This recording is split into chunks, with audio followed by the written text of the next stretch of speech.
Hello everyone, welcome to my channel. Hi, আমি সাবানা। তোমরা সবাই কেমন আছো বন্ধুরা? আশা করছি ভালো আছো, আর আমি অনেক ভালো আছি। আমার একটা লং ব্লগে তোমাদের সকলকে জানাই অনেক শুভেচ্ছা। সকালবেলা গোসল কমপ্লিট করে নিয়ে ড্রেস পরে রেডি তো হয়ে গিয়েছে। এদিকে দেখো একটা ফুল নিয়ে আমি কানে গুঁজে দিয়েছি।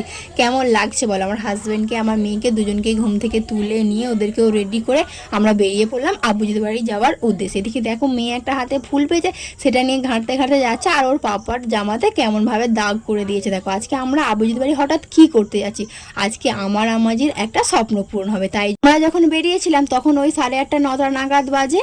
দেখো রাস্তাটা পুরোপুরি ফাঁকা। আমি হাজব্যান্ড আর মেয়ে খুব মজা করতে করতে যাচ্ছিলাম।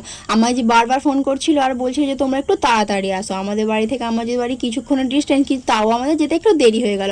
আমি গিয়ে বসতেই দেখলাম যে নানিমা অনেকক্ষণ আগে চলে এসেছে। নানিমা এসে নিয়ে রান্না বান্না শুরু করে দিয়েছে, আর আপাজান তো এখনও আসেনি। দেখো কত মুড়ি নিয়ে এসেছে আমার আব্বাজি, আর আমার নানিমা আজকে আলুর দমটা করেছে। কত সুন্দর আলুর দমটা হয়েছে জানো। আমি গিয়ে বসতে নানিমা বলল আগে তুমি আলুর দমটা টেস্ট করে দেখো, তারপরে সকলকে দেওয়া হবে। তো আমিও সেই মতো বসে পড়লাম আলুর দম আর মুড়ি নিয়ে। এদিকে হাজব্যান্ডকেও দিয়ে দিয়েছি। মেয়ে তো একদমই খেতে পারবে না, শুকনো শুকনো মুড়ি দিয়েছিলাম তাও খেতে চাইছিল না। খুব সুন্দর হয়েছে আলুর দম মুড়িটা, আমার নানিমা বানিয়েছে। আমার নানিমা রান্না বান্না খুব ভালোভাবে পারে। এদিকে আমার খাওয়া কমপ্লিট না হতে হতে দেখো মেশিন টেশিন সব চলেছে। এটাকে ঢালাই মেশিন বলে। তাহলে কি তোমরা বুঝতে পারছো আজকে আমার আম্মাজির কি স্বপ্ন পূরণ হতে চলেছে? আমার আম্মাজির একটা বড় স্বপ্ন পূরণ হতে চলেছে।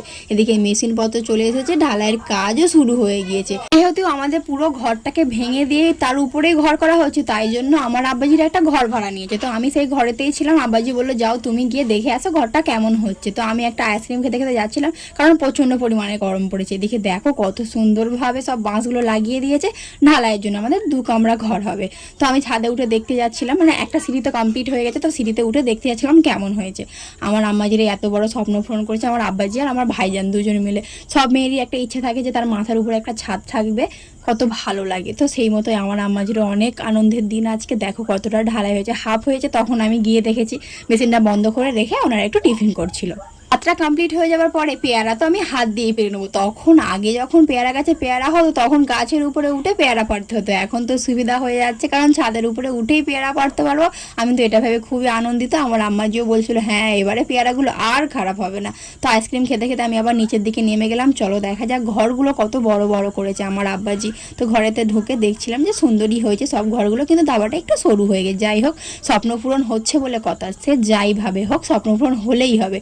তো এবার দুপুরে খাওয়া দাওয়া কমপ্লিট করা হবে। আজকের মুরগির মাংস হয়েছিল, ডাল হয়েছিল, আমের চাটনি, পাঁপড় ওসব হয়েছিল। আমি কিছু খেতে পারিনি কারণ এতটা গরম পড়েছিল। মিষ্টি খেয়েছি একটা, আর ক্যাম্পাটা শান্তি করে খেয়েছি। এত গরমের মধ্যে ক্যাম্পা খেতে তো আমার খুবই ভালো লেগেছিল। খাওয়া দাওয়া কমপ্লিট করে বিকালের ওয়েদারটা দেখো কত সুন্দর। চলে এবারে বাড়ির দিকে যাওয়া যাক। আমি বাড়ি যাই, তুমি চ্যানেলটা সাবস্ক্রাইব করো। Bye bye.